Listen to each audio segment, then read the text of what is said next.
여기 이번에 이제 공무원 시험 과목 개편이 되고 나서 헌법 과목이 처음으로 이제 시험이 진행이 됐어요. 그래서 일단은 뭐 다른 직렬에서도 헌법 뭐 7급에도 있고 뭐 우리가 국회직에도 있고 다 이렇게 있는데 다른 곳과 좀 많이 다른가 검찰헌법이 이렇게 됐을 때 전체적으로 뭐 크게 다르지 않았다. 이렇게 그래서 다른 기출 문제로 대비하는 데 있어서는 큰 문제가 없었다. 이렇게 좀 보여집니다. 그래서 전체적으로 좀 기출 판례들 좀 많이 출제가 됐고요. 그리고 좀 이제 뭐 다른 것도 마찬가지지만 어떤 최신에 출제된 내용들 이런 부분들 판례들 있죠. 그런 것이 출제 비중이 좀 있었어요. 그래서 최근 3년간 출제된 우리가 선택지가 뭐냐면 이거는 좀 봅시다. 선택지가 전체 80개예요. 80개. 80개 중에서 판례가 총 몇 개는 63개 출제됐습니다. 그래서 판례 비중. 선택지 중에서 판례 비중이 이래요. 선택지 중에서 판례 비중이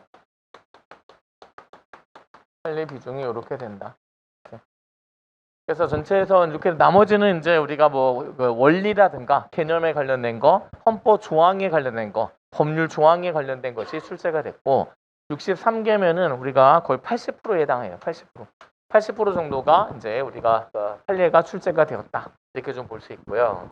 이 판례 연도를 전체적으로 보니까 우리가 91년도부터 2000년대까지 여기 그러면 63개 중에서 5개 출제됐습니다. 10년 동안. 91년에서 이제 우리가 이거 좀 체크 좀 해볼게요. 전체인데 우리가 91년에서 2000년 여긴 5개 출제가 됐어요. 판례 수 출제 판례 수가 이렇게 됐고 2000년에서 2001년에서 2005년 여긴 4개 출제됐습니다. 4개. 그 다음에 2006년에서 2010년 여기 이때부터 이제 좀 출제가 16개 2011년에서 2015년 여기가 이제 15개 12개 그 다음에 2016년에서 2020년까지 이때 21년까지 6년간 작년까지 해서 이게 총 21개 이렇게 출제됐습니다. 21개 이렇게. 그래서 최근 여기서는 이제 한 2006년도부터 출제되어 있는 판례들이 중심을 이뤘다.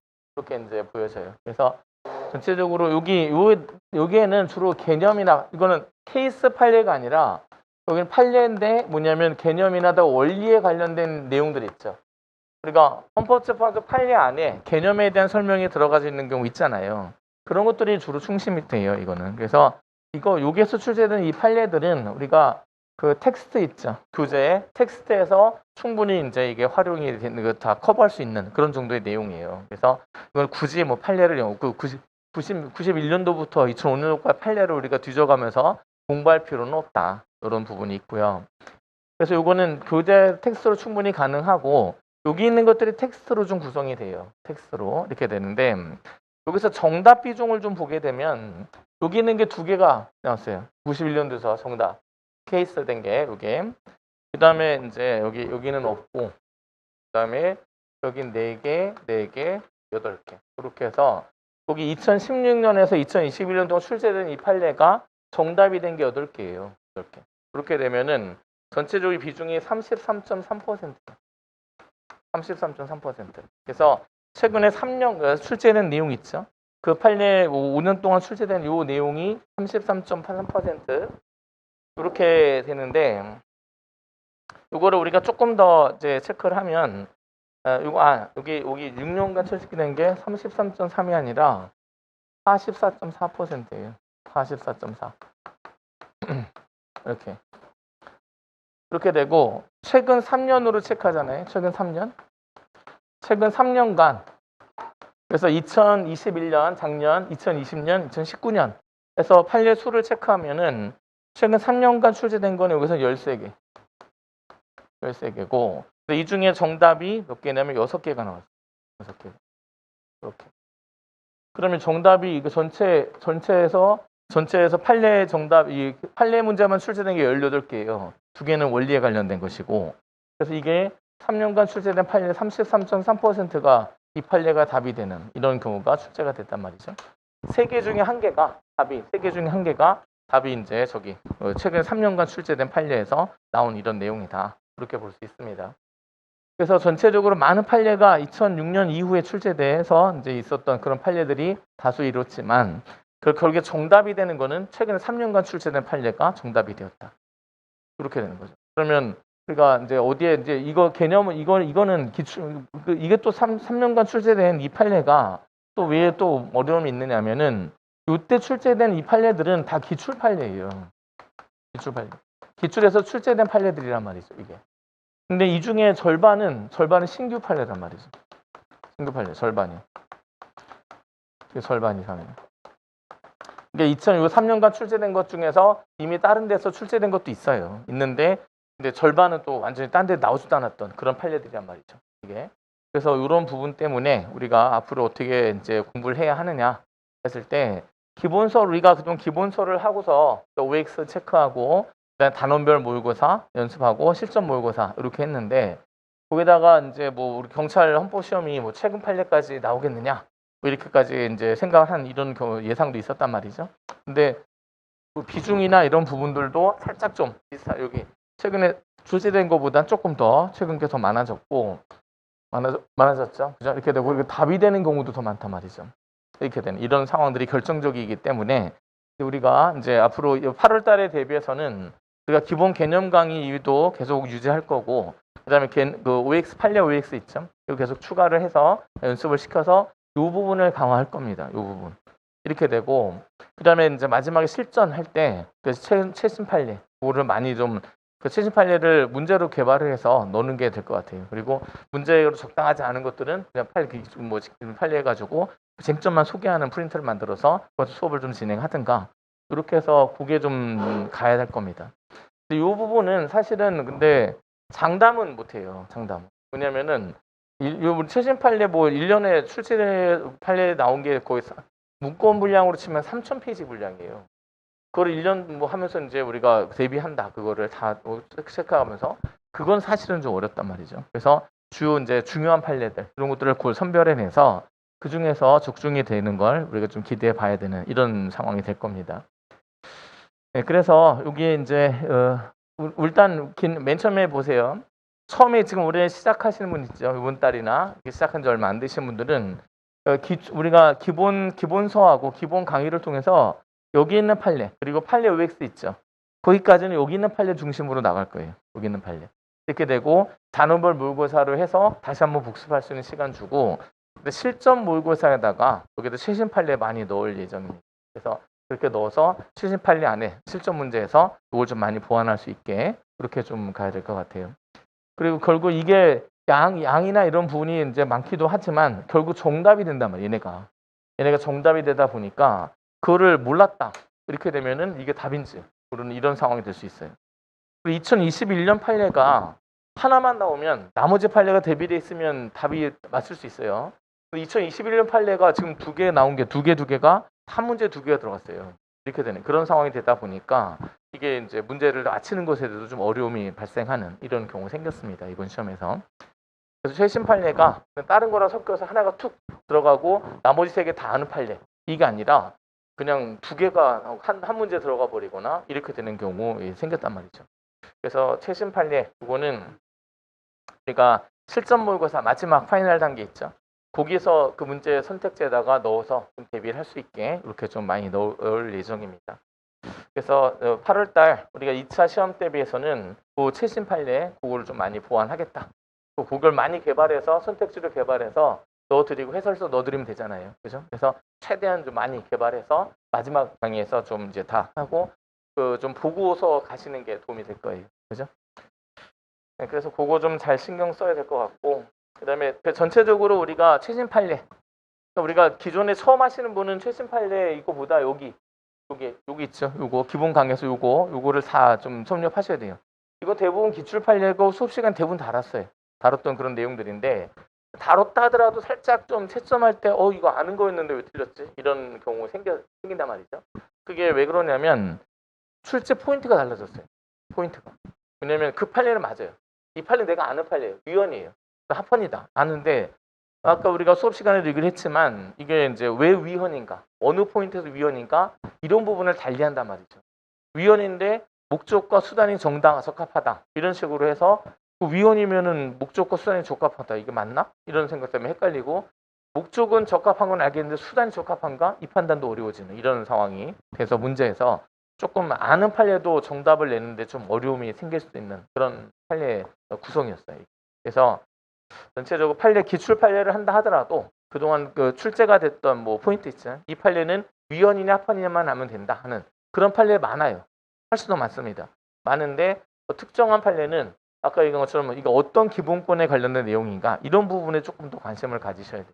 그래서 그런 판례들을 조금 더 관심을 갖고 그리고 위헌이다 하면은 어느 부분 때문에 위헌인지 그런 것들은 그래도 체크하는 습관을 좀 가지시는 게 좋을 것 같아요. 그래서 우리가 제 판례문을 다 드리면 그 안에 이게 어떤 부분 때문에 위헌인지 이런 부분은 좀 체크할 필요가 있고 그렇다고 해서 모든 판례를 다 그렇게 공부하면 공부량이 너무 많아요. 그래서 제가 그거는 좀 가려 드릴 거예요. 가려 드리는데 뭐 책의 기본서를 지금 하고 있는데 거기서 좀 위헌이나 합헌이냐 알아두는 판례들 이런 것들은 그냥 설명 없이 그냥 그 쟁점만 소개할 거예요. 그리고 조금 내용을 알아야 되는 것들은 밑에 설명은 다를 겁니다. 그래서 그렇게 좀 구분해서 체크를 해드릴 거고 드릴 예정입니다. 이렇게.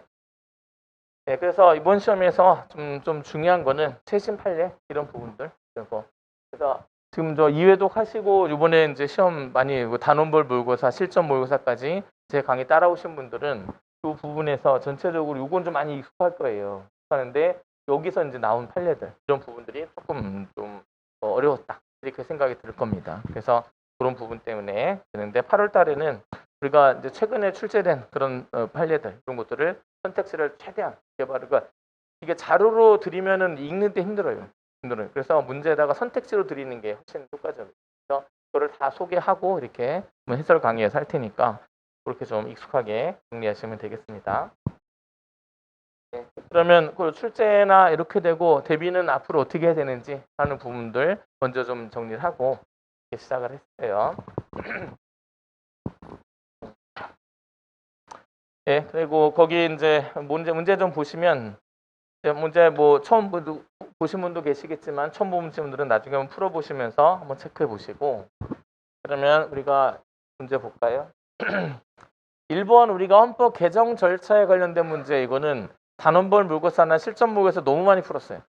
기출문제 거의 제가 다 소개했습니다. 거의 다 소개할 만큼 이거는 우리가 헌법의 128조에서 130조 그것만 외우면 한 문제 그냥 쉽게 맞출 수 있는 이런 이제 내용인데 결국 여기 이 부분에서 날짜 부분을 틀어서 틀리게 되는 이런 내용이 돼요. 그래서 날짜 부분만 소개하면 이게 국회에서 의견될 날로부터 60일이 아니라 30일 이내에 해야 된다.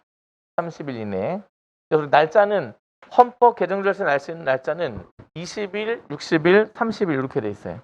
이렇게 20일, 60일, 30일. 일단은 뭐냐면 헌법이 제한이 됐어요. 헌법 개정안 제한되면 20일 이상 공고해야 된다. 첫 번째 20일. 그러니까 공고된 날로부터 60일 이내에 국회 의결을 거쳐야 된다. 60일. 국회 의결 60일. 의결된 날로부터 30일 이내에 국민투표를 통과해야 된다. 30일입니다. 그래서 20일, 60일, 30일 이 순서. 근데 여기는 국민투표 통과는 30일 안에 하면 되는데 이건 60일 했기 때문에 요거 때문에 틀렸다. 그렇게 좀 정확하게 외우셔야 되는 이런 내용이에요. 그래서 그거 좀 알아놓으시고 그다음에 이번 헌법의 민주적 기본 질서에 관련된 거 여기서는 이제 시험에 자주 나왔던 이런 내용인데 이런 거는 뭐 명시하고 헌법 전문가 4조 통일조항 자유민주적 기본 질서 명시돼 있고 그다음에 이거는 헌법의 4조의 8조 사항에 해당하는 이런 내용이 헌법 조항이 그대로 들어갔어요. 이거는 8조 사항의 내용이고 그다음에 이제 이게 판례인데 우리가 정당 해산 사유로 민주적 기본 질서가 위배되어야 한다. 이 부분 있죠. 이 부분은 그냥 막연한 여기서는 이제 기본 질서에 대해서 실질적인 해악을 끼칠 수 있는 구체적 위험성을 얘기하는 것이지 어떤 단순한 위반이나 저촉만으로 이거는 안 된다. 그래서 만약에 민주적 기본 질서를 단순하게 위반했다. 그렇게 해산되면은 이거는 해산될 정도가 너무 많아요. 이거는 안 된다. 그래서 이거는 실질적 해악을 끼칠 수 있는 구체적 위험성이 초래되는 이런 경우에만 이제 해산을 시키게 되는 이런 경우가 된다. 그래서 정당회사는 좀 신중하게 해야 된다 하는 이런 측면으로 생각하면은 좀 쉽게 맞출 수 있는 이런 내용입니다. 정당해산에 관련된 내용은 이렇게 정리하시고요.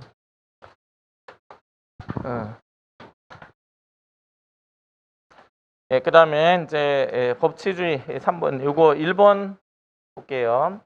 1번에 우리가 이제 그 1번 선택지가 좀 어려운데요. 보세요. 지우고 갑시다.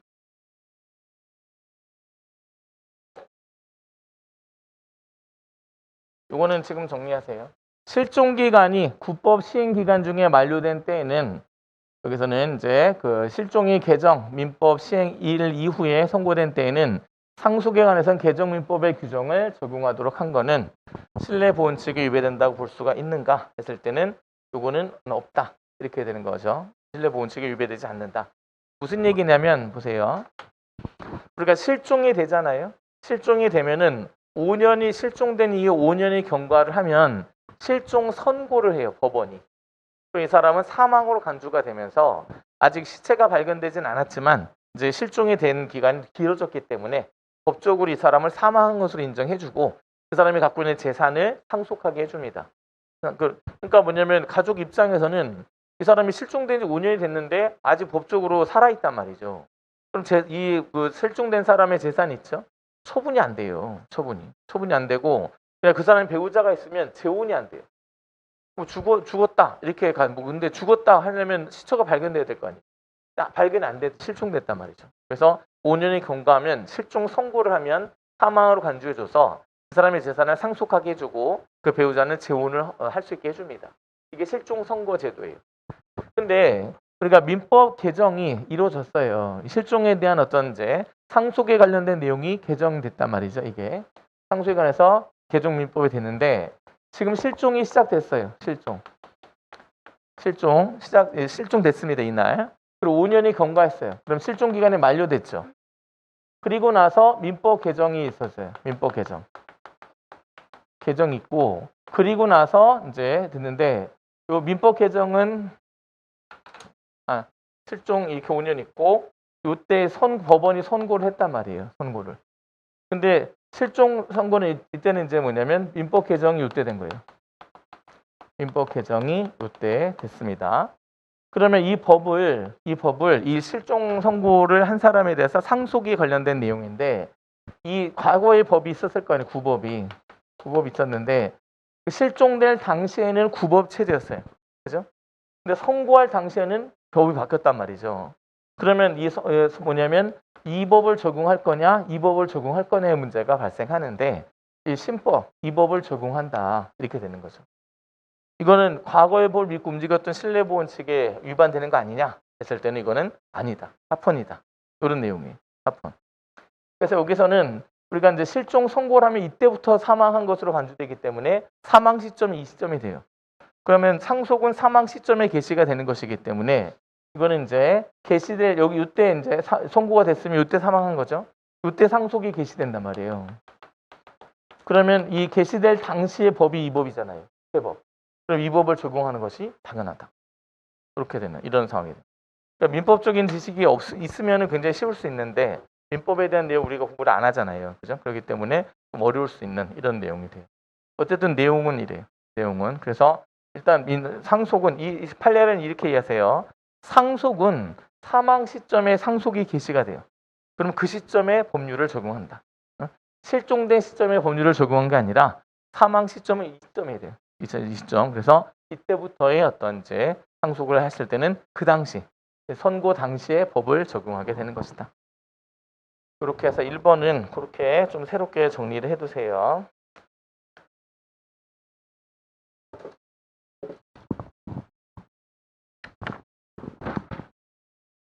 그래서 그게 이제 2016년도 판례가 되죠. 이렇게 되고 그 다음에 뭐 다른 거 됐고 3번 여기서는 3번은 이게 조금 어려울 수 있는데 우리가 신뢰보호 원칙에 대한 거는 우리가 정리를 했어요. 법을 바꿨다. 그러면 이 법을 어떤 사람에게 적용할 거냐 했을 때는 일단 부진정 소급입법은 허용이 되죠.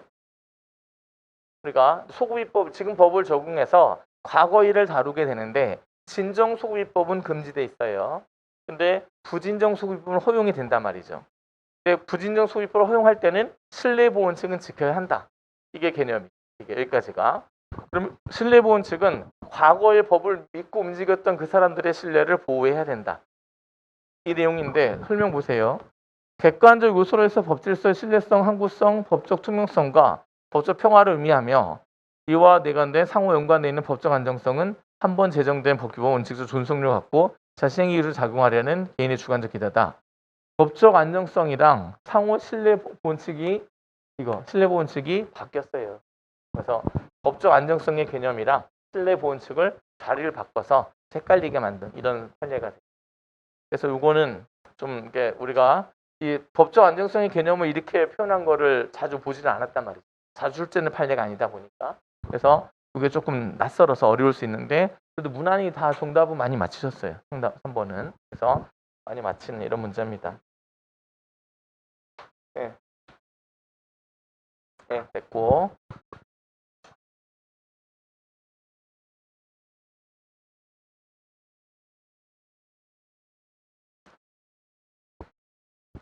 네, 그 다음에 4번. 여기서.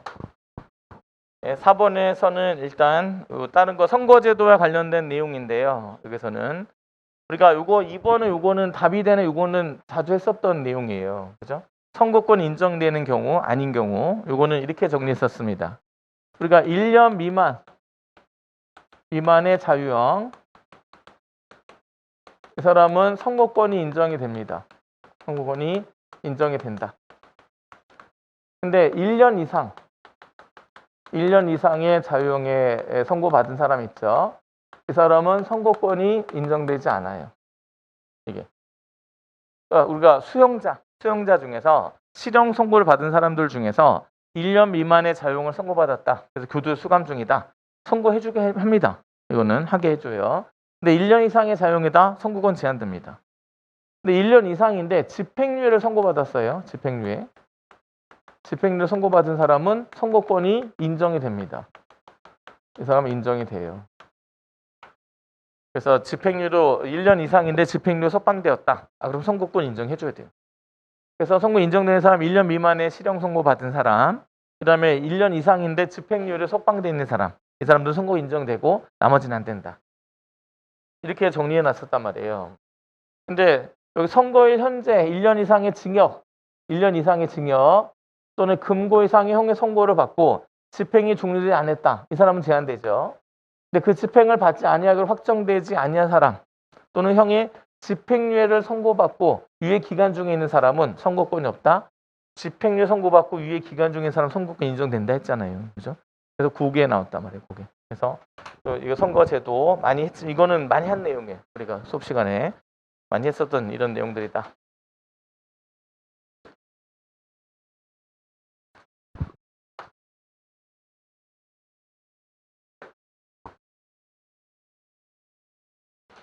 네, 그 다음에 4번 듣고 5번.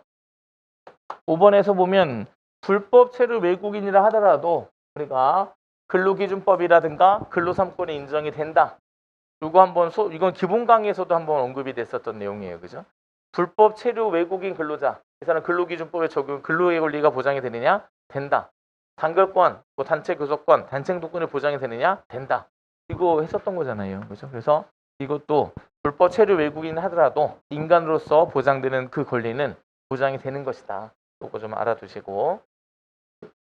그 다음에 여기 2번도 보시면 근로의 권리의 내용을 묻는 문제예요. 이거는 좀 정리하세요. 국가에 대해서 고용 증진을 위한 사회적 경제적 정책을 요구할 수 있는 권리가 포함되어 있다. 여기서는 그래서 이제 이런 것이 포함되어 있다. 고용 증진을 위한 사회적 정책적 고용 증진을 위한 정책을 요구할 수 있다. 고용 증진을 요구할 수 있다. 고용 증진을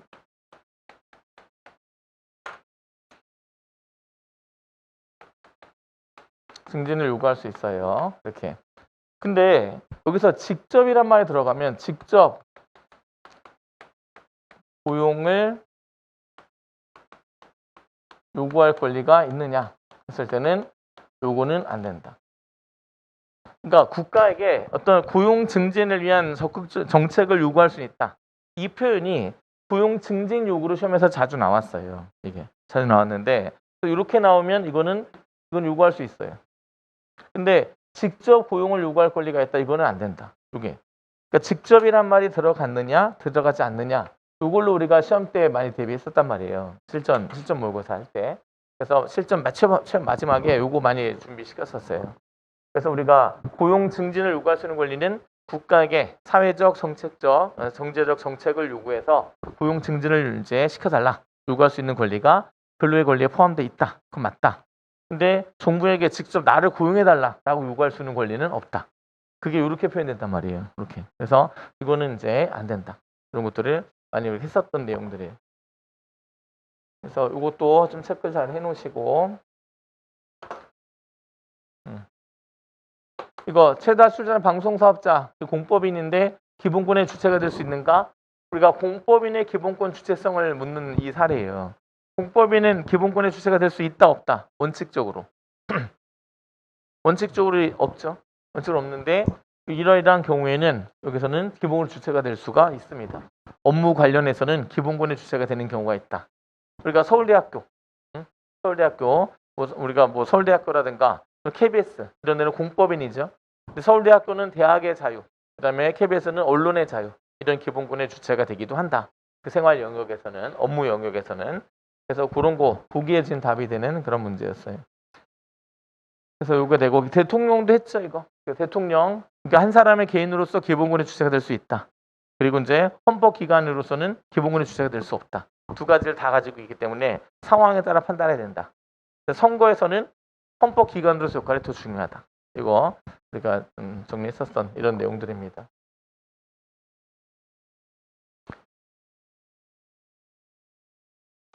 네, 그 다음에 혼인빙자 간음죄 여기서는 이 목적 자체가 정당성 인정되지 않는다. 그죠? 아까 우리가 혼인빙자 간음죄는 목적의 정당성이 인정되지 않아서 위헌이다.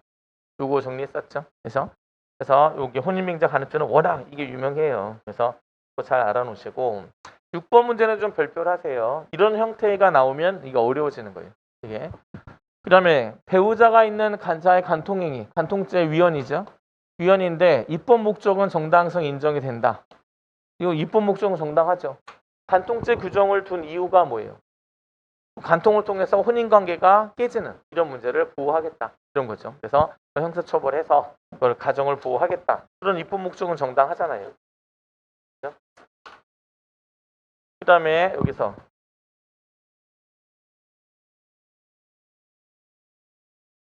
3번에 보면 운전면허를 받은 사람이 다른 사람의 자동차를 훔쳤어요.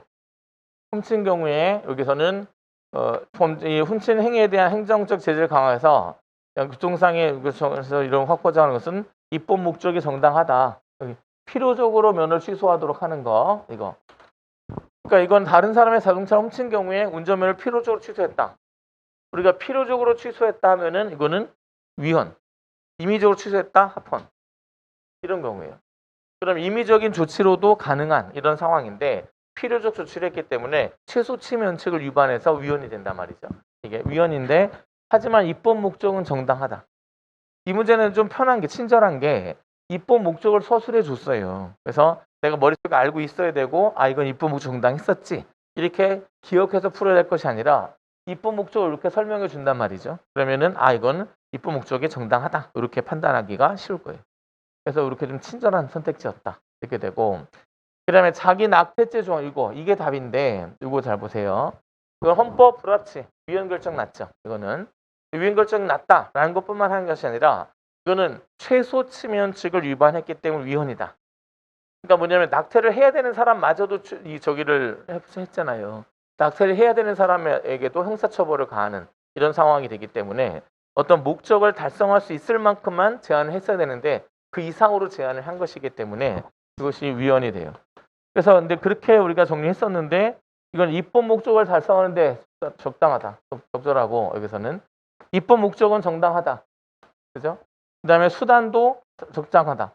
수단이라 할 수 있다. 이렇게 되는데 이건 수단을 할 수 없다. 이렇게 해서 틀리게 되는 이런 상황이 됐단 말이죠. 입법 목적 정당하고 수단도 적정해요. 적정한데 최소 치면식을 위반했기 때문에 위헌이 된다. 그래서 그 부분 때문에 틀린 거예요. 그러니까 이런 좀 중요한 사건들 있죠. 자기 낙태죄는 굉장히 파장이 컸었던 사건이란 말이죠. 이런 사건은 우리가 앞으로 좀 봤을 때 위헌이냐 합헌이냐만 따질 것이 아니라 어떤 부분에서 문제가 되는지 그거 관심 갖고 정리하셔야 돼요. 그런 것들은. 그래서 이런 판례들이 지금 6번 문제가 지금 하나같이 네 가지가 다 위헌이냐 합헌이냐만 묻는 것이 아니라 이건 어느 부분 때문에 위헌인지 어느 부분 때문에 합헌인지 이런 것을 다 세밀하게 물어봤단 말이에요. 그래서 이런 류의 선택지 이런 문제가 나오면 이건 좀 맞춰야 돼요. 그걸 맞춰야 이제 우리가 고득점으로 가게 된다. 그런 생각 하셔야 됩니다. 그 다음에 7번. 7번은 제가 공식으로 드린 문제예요. 여기서는 신생부인의 소사건에서 제척기간을 2년은 합헌, 1년 위헌 이렇게 정리했단 말이에요. 그러니까 친생부인의 소, 제척기간 이거는 간단하게 설명할게요. 친생부인의 소라고 하는 거는 만약에 결혼을 했어요. 근데 이제 아이 없이 이혼을 했어요. 근데 이혼한 지 300일도 안 됐는데 아이를 출산한 거예요. 그럼 이 아이는 언제 임신한 거예요? 혼인 중에 출산한 거죠. 그죠? 이렇게. 그럼 남편한테 알려야 돼요. 그러면 법률에서 이 300일 이내 출산하게 되면 전 남편 사이에서 태어난 자녀로 추정이 되기 때문에 전 남편과 이 이혼한 부인이 있죠. 이 사람과 사이에서 태어난 아이로 추정이 돼요. 그러면 이제 어떻게 정리해야 되냐면 이혼했잖아요. 아이도 정리해야 되잖아요. 그러면 어떻게 하냐면 남편한테 알리고 남편한테 이 아이가 네 아이인지 아닌지 일단 먼저 확인부터 해라. 확인부터 해서 이 아이 누구 아이인지 확인하고 그리고 나서 내가 기를 건지 누가 기를 건지 정해라. 이걸 정하게 하는데 그 기간은 1년이다. 1년. 이렇게 하면은 아이가 누구 아이인지 확인하는데 1년 뭐 가까이 들을 수도 있고 지금은 우리가 유전자 검색 있죠. 그걸 통해서 이제 이 사람이 누군지 아닌지 확인할 수 있어요. 간단하게 나온단 말이죠. 그때는 그 기술이 없을 때예요. 이거는. 그래서 그럴 때라서 이게 이제 그 법정을 증거 입증을 해야 돼요. 그 전에 관계를 가졌느냐 안 가졌느냐 서로 입증하고 서로 한 적 없다 뭐 주장하면 있지 않느냐 해서 또 입증해야 돼. 이런 것이 있어요. 그럼 그 소송 제기하는데 벌써 1년 가까이 든단 말이죠. 그리고 내 아이가 됐다 칩시다. 했을 때 그 아이를 내 아이로 기를 거냐 그냥 엄마가 기르게 할 거냐 이런 거를 남편이 이제 정하겠는데 1년의 시간을 준단 말이죠. 너무 짧다. 너무 짧다. 그래서 이건 위헌 2년의 시간을 줬다 합헌. 그래서 1년은 위헌 2년 합헌 이렇게 우리가 정리했어요. 그래서 친생부의 소사건 제청기간은 1년 위헌 2년 합헌. 그래서 친생부 소사건은 판례 하나 더 있어요. 이거는 왜냐면 이거는 무조건 이 아이가 누구 아이인지 확인할 것도 없이 앞뒤 관계 확인하지도 않고 무조건 전 남편 아이를 추정하는 것은 모의 자기 결정권을 침해하는 것이다. 그래서 위헌 결정을 받게 됐습니다. 그래서 무조건 전 남편 아이로 추정할 것이 아니라 여러 가지 예외를 인정해서 그렇지 않은 정황이 있다면 그럴 필요 없이 친생물 소를 거치지 않고 바로 마무리할 수 있게 그렇게 해야 된다. 이렇게 됐습니다. 그래서 이 친생물 소는 여기서 이제 제척기간 뒀다. 이건 판례가 3개밖에 없기 때문에 일단은 모의 입장에서 얘기를 하게 되면 이건 위헌이에요. 모의 입장에서 위헌이다. 그 다음에 부의 입장에서 얘기하게 됐을 때 1년은 위헌, 2년은 합헌 이런 식으로 공식으로 정리해서 우리가 정리해놨었어요. 그래서 이거는 이렇게 정리하시면 되고 그 다음에 여기 항문검사 나왔죠. 항문검사 합헌 알문검사 위헌 오늘 했잖아요. 그죠? 요거 나왔죠. 항문검사 인격권을 침해하는 것은 아니다. 합헌 맞다. 그래서 이거는 위헌이나 합헌이만 나와요. 이건 이거를 갖고 입법 목적이 정당하냐 어쩌냐 이거 필요 없어요. 이거는 위헌이나 합헌이야만 알면 돼요. 그래서 그렇게만 체크하시면 됩니다.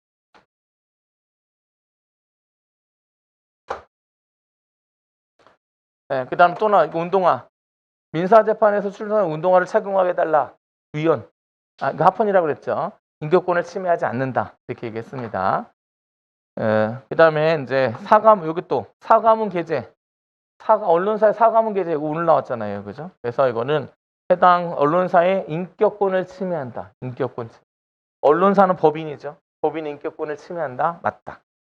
법인의 여기서 언론사의 어떤 양심의 자를 침해한다 해서 틀리는 거 옛날에 출제 많이 됐었단 말이죠. 근데 이번엔 맞게 출제가 되었다. 그래서 사과문 게재 사과를 강요하는 거는 양심의 자를 침해하는 건데 언론사라고 했을 때는 인격권, 언론사 인격권을 침해한 것이다. 언론사 대표의 양심의 자를 침해한 것이다. 이렇게 정리하시면 되겠어요. 그래서 이거는 우리가 좀 자주 했었던 내용들이고, 그 다음에 일반적 행동자유권, 이거는 어떤 적극적으로 뭔가를 하고 싶은 권리, 뿐만 아니라 소극적으로 하지 않을 권리도 포함된다. 개념이잖아요. 개념. 그죠? 그래서 이거는 이게 맞는 이런 내용이 되겠고, 예, 그 다음에 요 부분은 요거 있죠. 요 부분이 요 니은 8번의 니은이 이게 8번의 니은 요게 지금 2021년 작년 판례예요. 그죠? 그래서 요 부분인데 요거는 이제 민간 법원에서 약식 명령을 받아서 확정되면 자진 신고할 의무를 규정한 이 부분은 약식 명령이 받아 확실해진 자에 대해서 청구인의 일반 행동자유권을 침해하는가? 그럴 때 이거는 아니다. 침해하는 것이 아니다. 합헌이다. 이건 합헌으로 정리하셔야 되는 이런 내용이에요. 1번.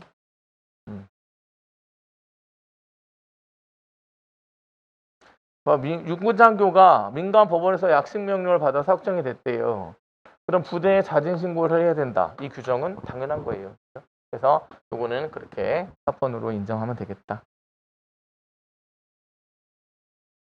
그래서 요거는 최신 판례라서 판단이 어려웠어요. 그래서 요거는 배우지 않았으면 판단을 해야 되는 건데, 요거는 부대의 특성상 만약에 군인이 어떤 범죄를 저질러서 문제가 된다. 그러면 부대에 보고하는 거.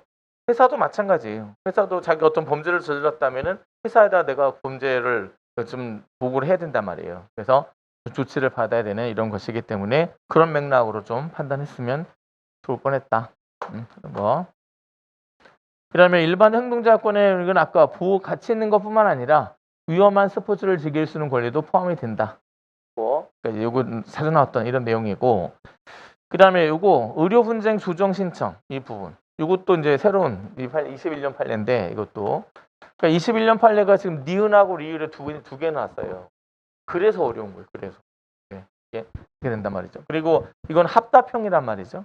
합답형은 뒤에 선택지를 잘 봐야 돼요. 잘 봐야 되고 일단 여기서 좀 우리가 배워서 확실한 거는 기억은 확실하게 알 수 있는 것이고 디귿도 확실하게 알 수 있단 말이에요. 디귿. 이것도 우리가 배웠던 거고, 그죠?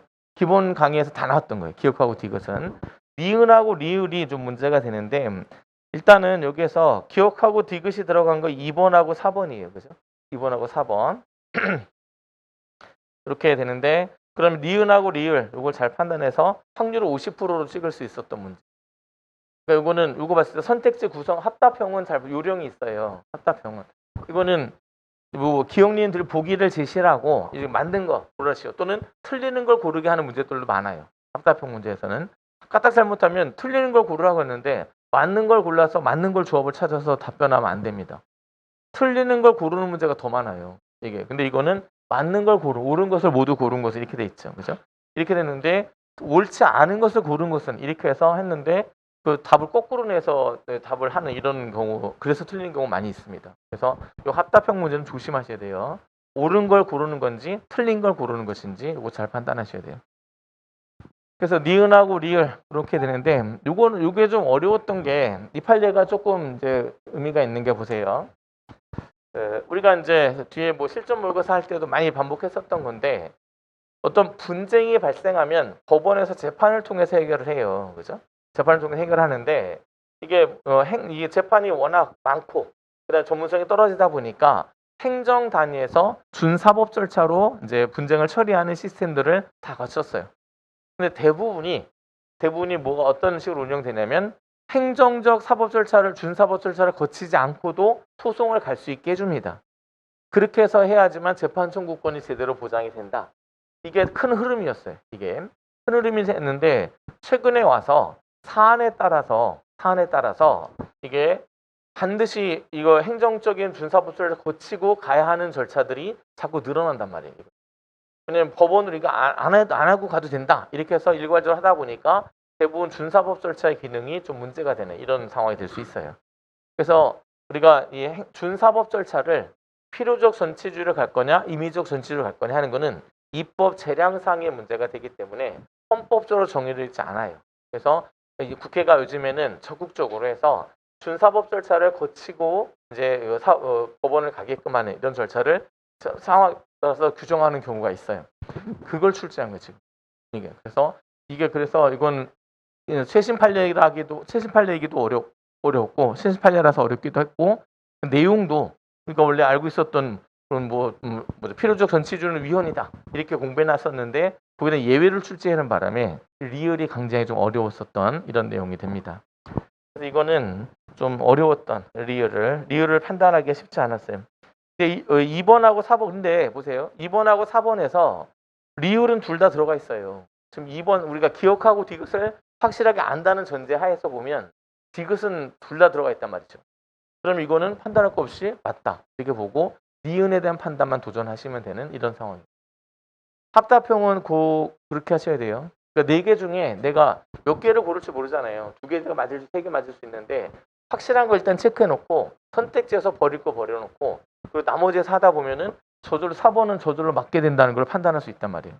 그러면 니은만 도전하시면 되는 이런 이제 문제가 되는 거죠. 그래서 그런 요령도 좀 익히셔야 돼요. 합답형 문제가 나오면 하나 나왔어요. 합답형 딱.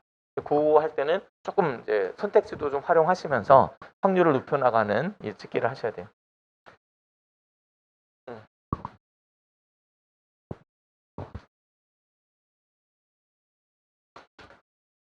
그다음에 9번 표현의 자유에 관련된 건데 익명 표현의 자유 이거는 조금 우리가 예상한 거랑 핀트가 달랐어요.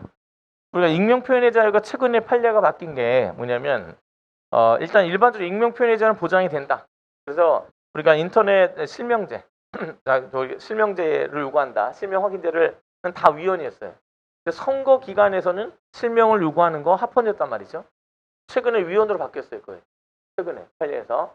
그래서 선거 기간이든 선거 기간 아니든 인터넷에서 글을 올릴 때 실명을 요구하잖아요.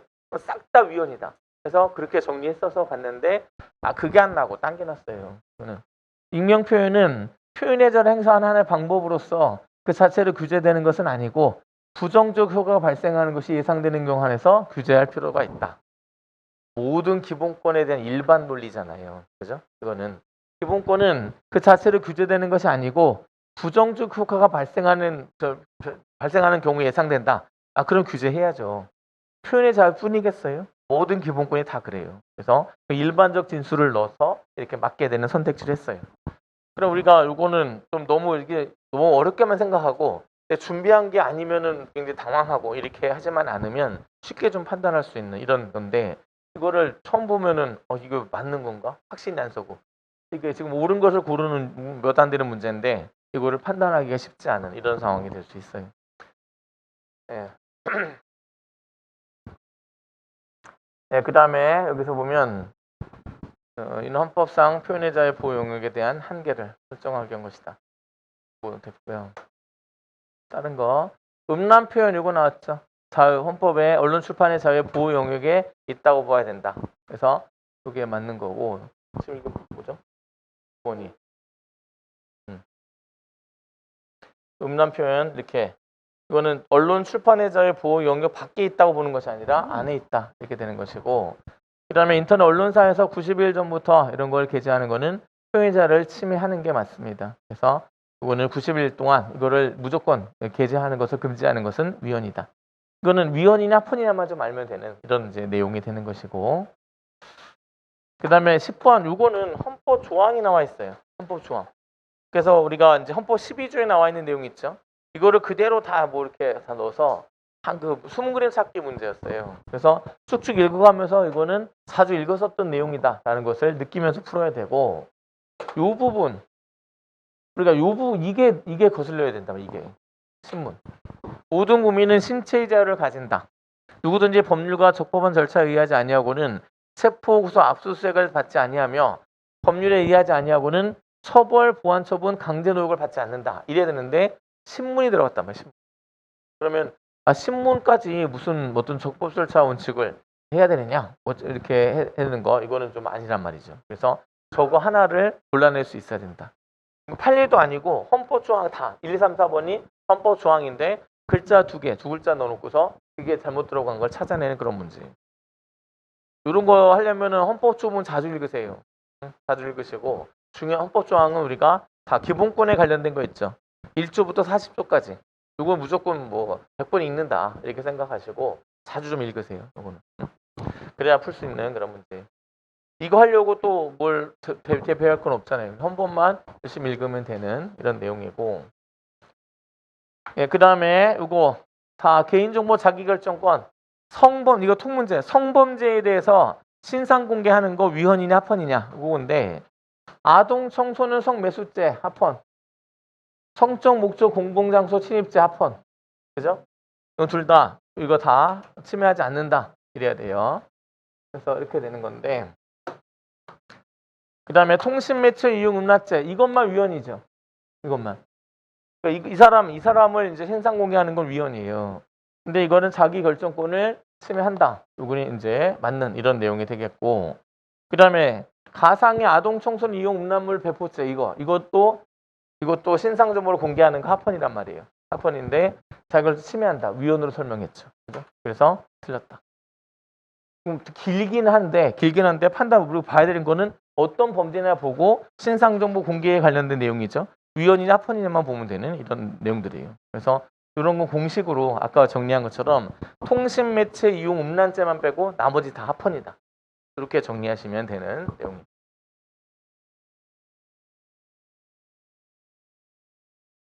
그래서 이런 거는 우리가 대비가 다 돼 있어요. 됐었고, 그 다음에 대학 자치에 관련된 거, 이것도 대학의 자유 주체는 대학인데 주체에서 대학 구성원에게도 그 주체성이 인정이 된다. 참여권이 인정이 된다. 그거를 이제 이해하셔야 돼요. 그래서 우리가 대학의 자유 주체는 대학 그 자체예요. 그런데 대학의 자유 안에서 뭐 우리가 교수에도 주체가 될 수 있느냐? 있다. 그래서 교수의 중심으로 대학의 자유가 운영이 된다. 이렇게 해서 그거는 이중적으로도 가능하다. 이렇게 정리했었던 내용입니다. 다른 거는 다 됐어요. 대학 자치 개념 이렇게 쭉 나와 있고, 개념에 관련된 거 이런 것들은 이제 내용이 된다. 그 다음에 13번 요거는 판례 하나를 가지고서 지금 여러 가지를 물어보는 이런 이제 내용이란 말. 이런 형태. 아까도 수업 시간에 얘기를 했는데 요 사건 하나 갖다 놓고서 선택지 4개가 동일한 판례에서 다 이제 출제가 되는 이런 내용이 된단 말이죠. 이거는 왜 중요했느냐? 이거는 근데 요렇게 좀 중요한 판례는 경찰 시험에서 좀 중대한 사건들이 있죠. 그런 걸로 출제할 가능성이 높아요. 그래서 우리가 경찰 업무와 관련된 판례들이 있으면 그거는 좀 자세하게 좀 봐야 되는 이런 이제 내용이 됩니다.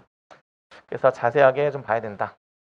이거는 이제 임금의 규정에 관련된 것이고, 군인과 비교했을 때 어떤 것이 있느냐 그건데, 이건 적절한 거 보세요.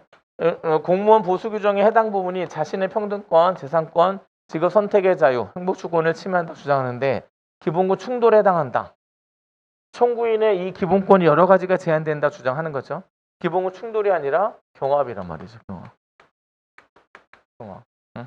이거는 군인하고 경찰을 비교하면서 내가 얘네보다 좀 똑같이 받느냐, 다르게 낮게 받느냐, 이걸 해서 내 기본권이 침해당했다 주장하면서 평등권 주장하고 재산권 주장하고 직업 선택의 자유를 주장하고 행복 주권을 주장했어요.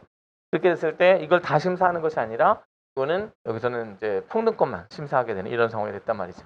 그리고 직업 선택의 자유도 하고, 그래서 이 부분은 기본권 충돌이 아니라 경합에 해당하는 이런 내용이다. 그러니까 경합이냐 충돌이냐고 판단을 요구하는 이런 내용이죠. 그죠?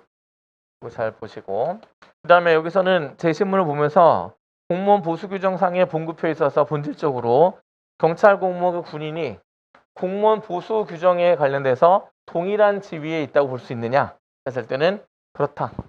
동일한 지위에 있다고 볼 수 있다. 평등권 침해 문제가 발생한다. 이렇게 됩니다. 그래서 이거는 틀리는 이런 내용이 됐고, 그래서 경찰과 군인을 비교해서 급여를 비교하는 것은 될 수 있다. 직업에 해당한 합당한 보수를 받을 권리까지 포함되어 있다.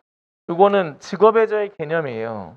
합당한 보수를 받을 권리는 직업의 저에 포함되어 있지 않습니다. 이거는 이것 때문에 쓰였어요. 이건 개념 문제, 개념. 이거는 우리가 준비를 했었던 내용이란 말이죠. 그래서 합당한 보수를 받을 권리 안 돼 있고, 직장 존속 유지 청구권, 이것도 직업의 자유에는 포함되어 있지 않은 권리다. 그래서 자주 언급했었던 내용. 실전 모의고사나 우리가 마지막에 좀 많이 정리했었던 그런 내용들입니다. 그만큼 많이 나왔던 거예요, 이건. 그래서 기출 많이 나왔던 것이고, 예, 그 다음에 이렇게 해서 공무원 보수규정은 침해하지 않는다. 이게 이제 됐죠. 합헌이다. 합헌. 그래서 공무원 보수규정이 이렇게 유지가 됐습니다.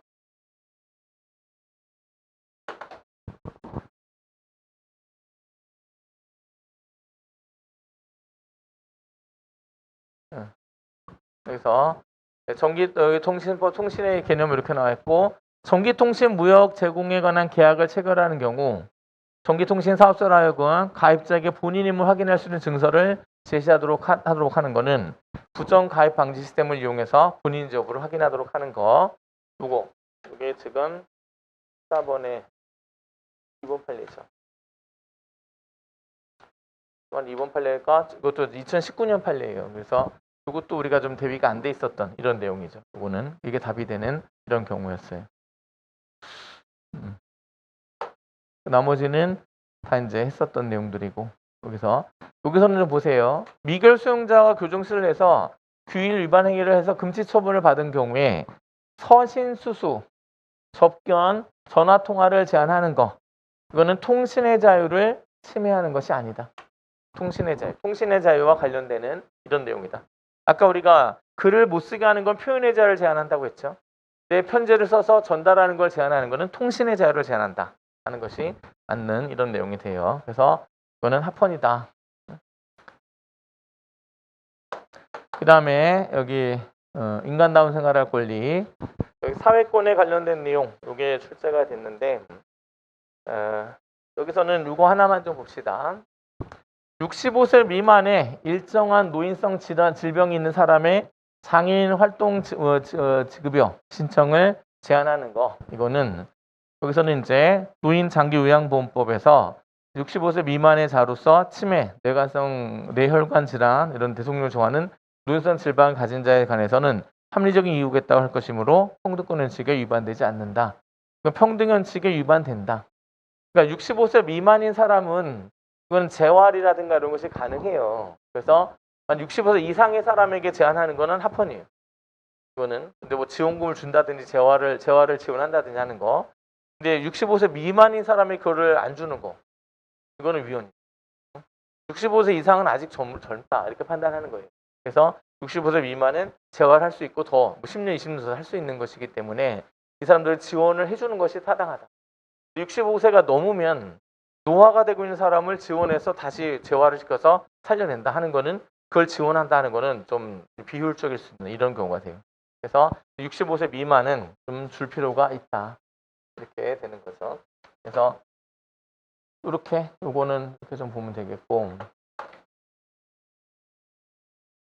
못했고 뭐 됐습니다. 일반적인 진술들 이렇게 잘 정리하시면 돼요.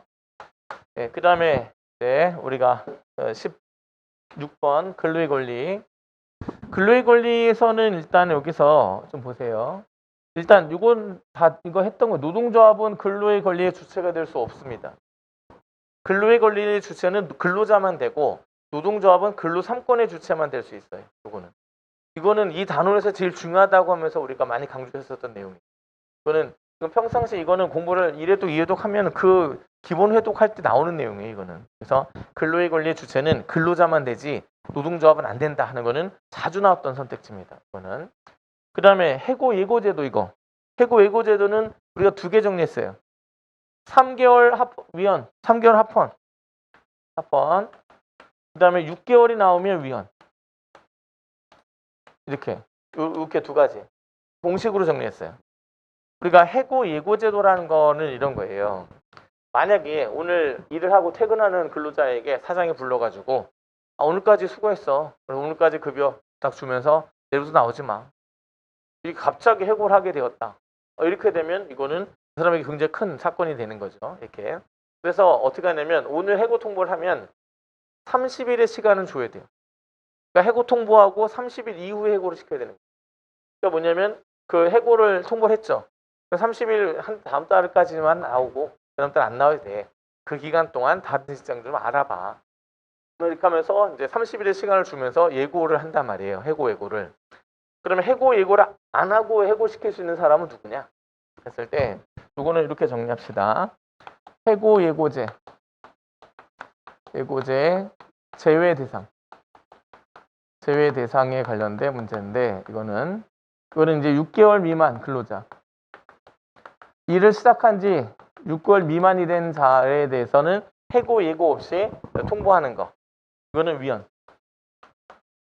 근데 그래서 3개월 미만인 근로자 그 사람에 대해서 해고 통보를 안 하고 해고시킬 수 있다. 이 사람들은 3개월 넘었다. 그러면 해고 예고를 해야 되는 거고 3개월 안 됐다. 그러면 해고 예고를 안 해도 된다. 그럼 이건 합헌이에요.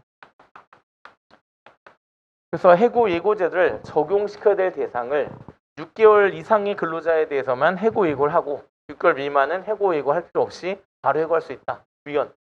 3개월 미만인 사람에게 해고 예고를 필요할 수 없다. 합헌. 응?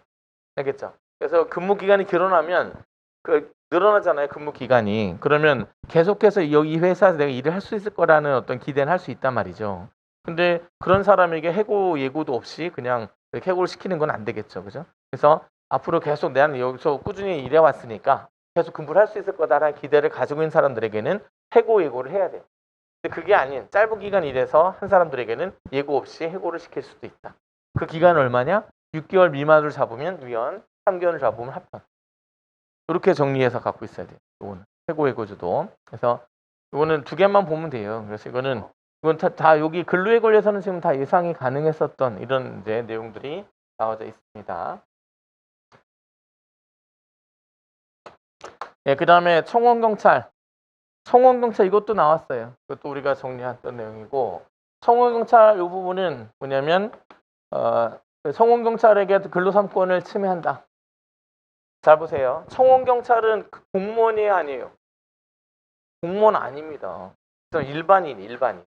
공무원에게는 아까 법률이 정한 자에 의해서만 그 근로삼권이 인정된다 했죠. 이거는. 근데 정무원이 아닌 사람에게도 근로삼권을 제한하는 거는 이거는 근로삼권을 침해하는 것이다. 이렇게 되는 거. 특수경비원.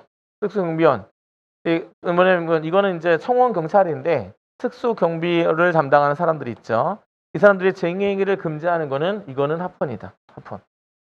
이거는 합헌이.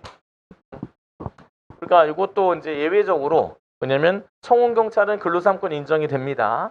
근데 국가 주요 시설의 경비를 담당하는 이런 업무를 맡았을 때는 단체 행동권은 제한될 수밖에 없어요. 그거는 합헌이다.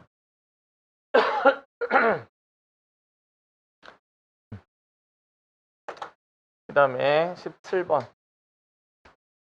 그러니까 환경권에 관련된 내용 이거는 이게 소음 규제. 여기서 선거운동할 때 우리가 스피커 있죠. 확성기를 통해서 선거운동하는 거 합헌입니다. 합헌이에요. 그 자체는 합헌인데 근데 이거를 국회가 소음 규제 조치를 두지 않았어요. 몇 데시벨까지 하고 그 이상을 켜면 안 된다. 이런 규제 장치가 없어요. 그거는 위헌이다. 그거는. 그래서 확성 장치의 최고 출력 내지 소음을 제한하는 이 시간과 제한에 따른 수인 한도 이 소음 기준을 규정을 두고 있지 않는 것은 이거는 위헌이에요. 환경권을 침해하는 것이다. 이렇게 되는 것이고 그 다음에 독서실과 같이 정원을 유하는 사업장에 이 규제 기준을 만들어야 할 입법 의무가 있느냐? 그건 없다. 이건 없다. 이렇게 되는 것이고 독서실에 조용히 해야 되니까 국회가 그런 곳에서는 이제 소음 규제 장치를 둬야 하느냐? 입법 의무가 있느냐? 그건 없다. 이렇게 보는 거고 그 다음에 3번 됐고 4번에 4번 요거 잘 보세요. 국가가 국민의 건강하고 쾌적 환경 생활의 권리에 대한 보호 의무를 이 국민에 대한 권리에 대한 보호 의무 있죠. 이건 아까 최소 원칙이죠.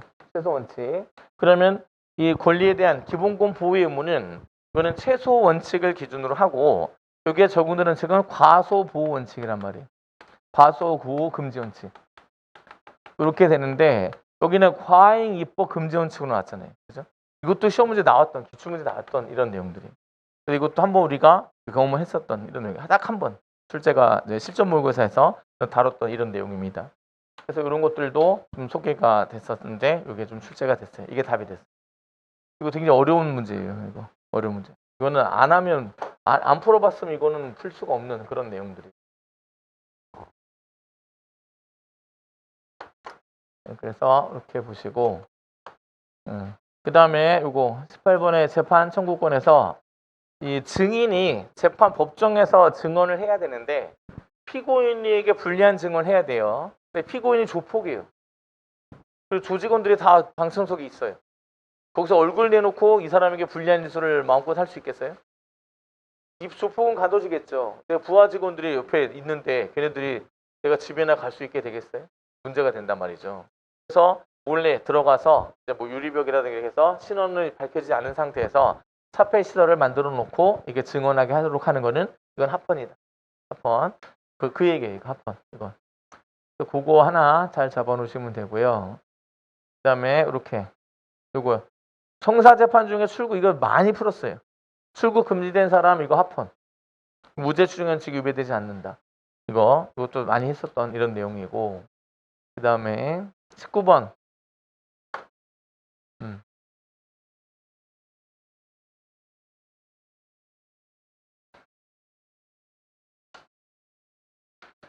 이렇게 형사보상 청구권에 대한 단심 재판을 규정한 거 이거는 위헌입니다. 그래서 형사보상 청구권 이것도 이제 이의제기라든가 불복이 가능하다. 그래서 지금 가능한 걸로 알고 있는데 이게 지금 형사를 침해하지 않는다 했기 때문에 이게 틀리게 되는 이런 내용입니다. 그래서 이렇게 되고 또 1년 이내 하도록 하는 거 여기 무죄 재판 형사보상 청구권은 1년 이내 청구해야 됩니다. 그 다음에 여기서는 일부를 기억할 수 있고 이거는 이제 우리가 유죄 거짓 자백한 경우 형사보상 청구가 제한되는 거 이것도 우리가 이거 텍스트에 있어요 기본적으로. 그 다음에 이제 인과관계는 모든 손해를 보상한다. 반드시 부당하다고 할 수는 없다. 그래서 이 부분들이 다 일반적인 진술이고요. 그 다음에 여기 20번 20번에서는 여기 2번 있죠. 2번 요것도 우리가 많이 나온 승진기의 보장 요거. 승진기의 보장은 공무단위권에 포함되어 있지 않습니다. 요것도 잘 보세요. 요것도 시험에 자주 또 나올 수 있어요. 이거는 뭐냐면 공무단위권의 출제 포인트는 이 공무단위권에 어떤 내용이 포함되어 있느냐 요거를 따지는 건데 이제 뭐냐면 승진기의 보장 이거는 공무단위권에 포함되어 있지 않습니다. 요거랑 비슷한 표현인데 되는 것이 시험에 자주 나오는 게 승진 기회의 균등보장. 이렇게 하면 이거 공무단위권에 포함되어 있는 겁니다. 그래서 여기서 이 부분이 들어가져 있느냐 없느냐 이걸 보면서 이거 승진기회 보장 이걸 공무단위권에 포함되느냐 되지 않느냐 이거 보고 판단해야 돼요. 재심은 길죠. 다른 거 다 필요 없어요. 이것만 보고 판단하는 거예요. 그럼 문제 한번 보세요.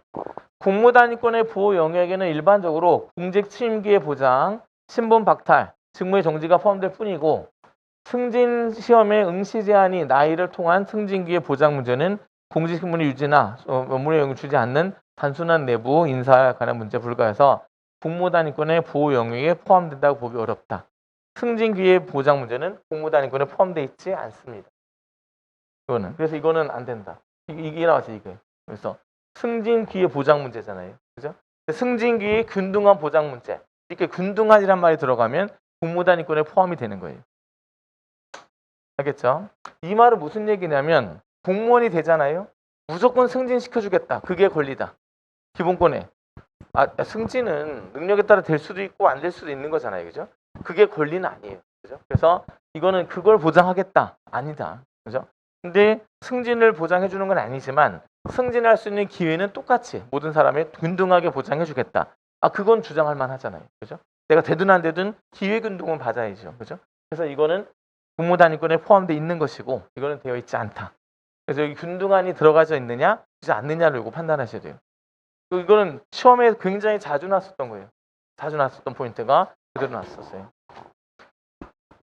그래서 우리가 그런 것들도 다 정리가 실전 문제에서 많이 다뤘던 이런 내용들입니다. 그 다음에 서울교통공사 이거는 상식적으로 알아주세요. 우리가 공기업 직원은 공무원이에요? 아닙니다. 공공기관의 공기업 이 사람들은 공무원 아니에요. 그러니까 공무원이라 하면 국가공무원, 지방공무원법에 있는 그 공무원들만 신분상의 공무원에 해당한다. 그래서 공무의 범위에 해당하지 않는다. 알아놓으시고 그 다음에 여기서 이 임용 결격 사유 나왔죠. 우리가 당연 퇴직 사유, 임용 결격 사유 구분했어요. 만약에 범죄를 저질렀어요. 공무원이 됐는데 범죄를 저질러서 선고유예를 받았습니다. 당연 퇴직돼요? 안 된다. 집행유예를 받았습니다. 당연 퇴직돼요? 그렇다. 그렇게 되는 거죠.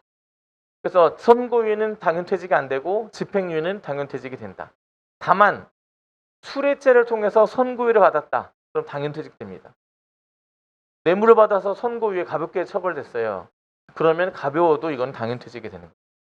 근데 임용 결격 이거는 공무원이 아닌 사람이 공무원이 되려고 시험을 보려고 하는데 너는 시험 볼 수 없다라고 하는 결격 사유. 선고유예를 받았다. 결격 사유 돼야 안 돼요? 됩니다. 이거는 선고유예는 그래서 당연 퇴직 사유는 안 되지만 임용 결격 사유로 인정이 돼요.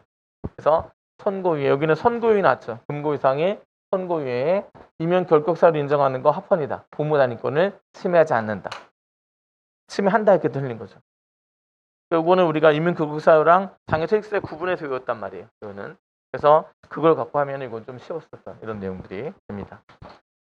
예, 이렇게 해서 전체적으로 우리가 이제 기본 강의에서 나왔던 거 그리고 실전 문제에서도 많이 다뤘었던 거. 그러니까 실전 문제에서 제가 소개해드린 거나 단원별 모의고사라든가 실전 모의 소개한 거는 대부분 기출문제에서 출제된 내용들을 다 소개를 했어요. 그 중에서 우리가 지금 최근에 보면은 앞에 아까 여기 연도 제가 적어드리면서 한 거 있죠. 최근 3년에 출제된 것 중에 절반이 출제된 거고 기출이고 절반은 새 거예요. 새 거. 그래서 그 부분에서 좀 난이도가 있었고 나머지는 우리가 단원별 모의고사나 실전 모의고사 그리고 기본 강의에서 나오는 내용들도 많이 있었습니다. 그래서 그런 거는 진짜 득점을 해놔야 점수가 차고 그리고 이제 최근 판례 있죠. 그걸로 출제된 문제는 그 위에다 얹어야지만 고득점이 나오는 이런 상황이 될 거예요. 그래서 그렇게 해서 이런 문제가 출제가 됐다 이해하시고 이건 한번 났으니까 이제 앞으로 어떻게 할 거냐가 중요해요. 그래서 기본 개념 강의 그다음에 OX 판례 지금 하고 있는 거 그걸로는 이제 그 앞에 출제된 5, 6년 전에 출제된 이런 내용들 다 잡고 최근에 출제된 거는 실전 모의고사에서 저 소개를 많이 하겠습니다. 그래서 8월 달에는 최근 것도 많이 맞출 수 있게 그렇게 하겠습니다. 네, 기출문제 해설 강의 마치겠습니다. 네, 수고하셨어요.